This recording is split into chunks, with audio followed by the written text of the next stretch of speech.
Welcome, my name is Dorota Trapp. I'm a qualified nutritionist. Today I would like to take you through the steps how to cook perfect chicken soup.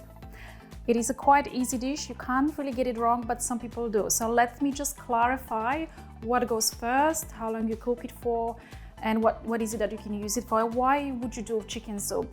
So I find this chicken soup is fantastic as a base to many other dishes, but even by itself, it's been used by so many different cultures as a healing food in times when you not only have this digestive distress, but simple cold and flu.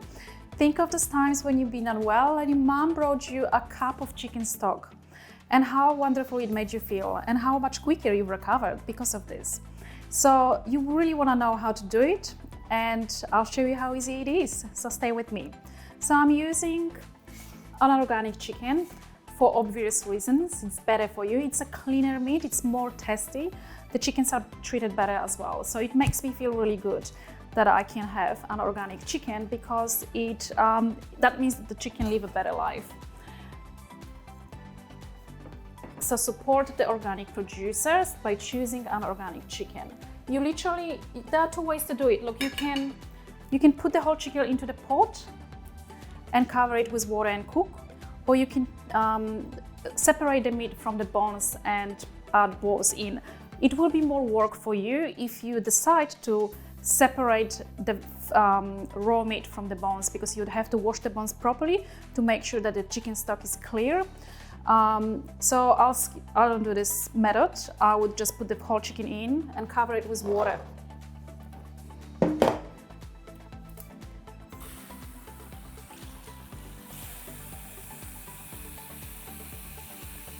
And chicken stock is slightly different than other meats. It doesn't need to be cooked for prolonged periods of time. However, I found probably the least amount of time you want to give it is about an hour and a half. If you cook it for about 3 hours without adding any vegetables to it yet, it will be extremely aromatic. So these days I cook my chicken stock for about 3 hours. Just in the water, and I don't add any vegetables till about 20 minutes prior serving it. And the reason for that is that you don't want those vegetables to be overcooked. You want to preserve the flavor, you want to preserve the nutrients. So the combination of vegetables that I've used for this dish, it's quite standard.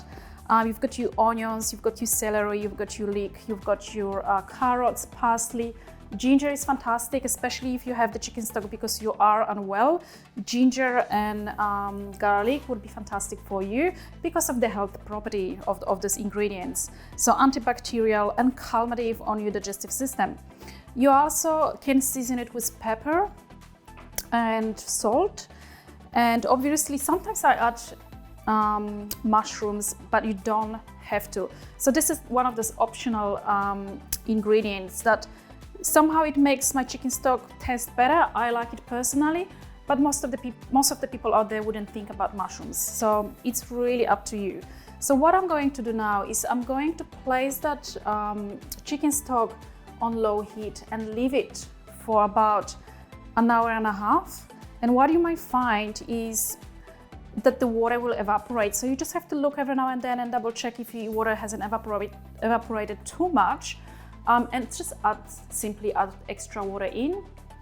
I wouldn't cover it with any lid, because I find that if the lid is on, the stock isn't clear enough and you really want to have it the best quality out there. So leave the lid out and allow it to cook on a very slow heat, just really one bubble. If you see one bubble coming out of the soup, that's pretty much enough. You don't have to have a high heat at all. So let's set it in, and literally we'll be waiting with the vegetables to the last stage. For the time being, we're gonna give it anywhere between 2 to 3 hours. All right, see you soon. Let's have a look at our chicken soup. How is it developing? We've left the chicken in the water for about 2 to 3 hours. 3 hours, in fact, in this particular pot. So the chicken is soft and it literally falls apart. The flavor is rich. I will remove the chicken from the soup And this is for one reason only. I want to take the meat off the bone while I'm cooking the vegetables. So this is the time to put your onions and carrots into the pot. Oops, sorry, making a lot of mess in here.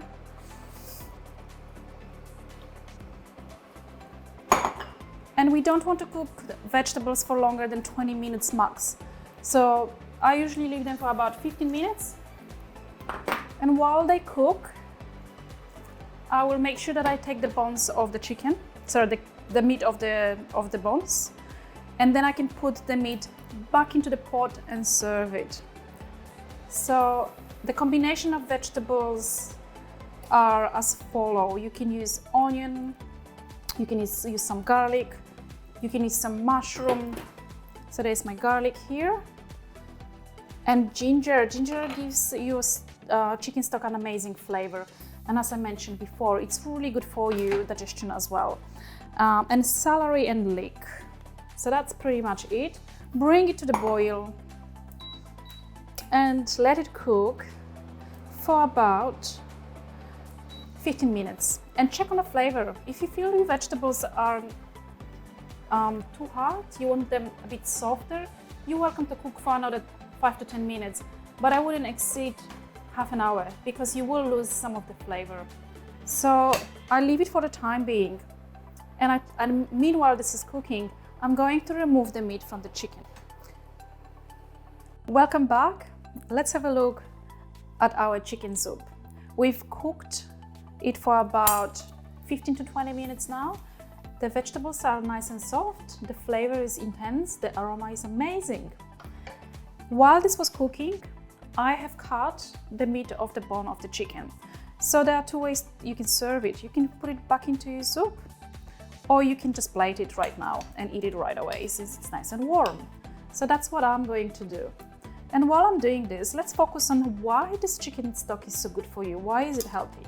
People are always wondering, why should I eat chicken stock or chicken soup?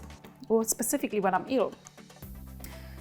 Think about this, you've got a whole animal, whole chicken with the bones, the meat, with the skin on it, in that pot. And while this is cooking for about 3 hours, the substances from the connective tissue of the chicken are literally leaking into the liquid.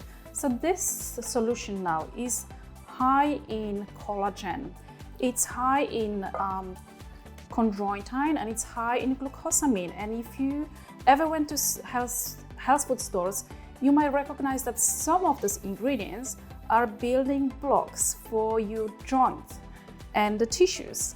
So having a cup or 2 cups of chicken stock a day or bone broth a day will help you to rebuild your joints, will help you to strengthen your hair because it's collagen.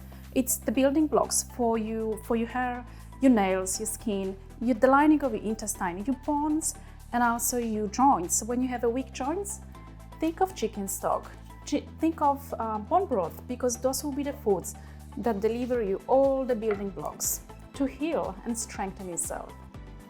So what I'm doing now, I'm just adding the solution to my bowl, and not the solution, the amazing soup. And I'm adding some vegetables. This can be served, of course, with pasta or potatoes. However, I'm this kind of a person who tries to stay away from too much carbohydrates, and I believe that vegetables have enough nutrients and enough carbohydrates, so I stick to just the general veggies that I have in the soup. This is all now served and plated. You might finish it off with some parsley for added extra flavor. So there it is, your chicken soup, tasty, aromatic, and beautiful. Enjoy it. Thank you.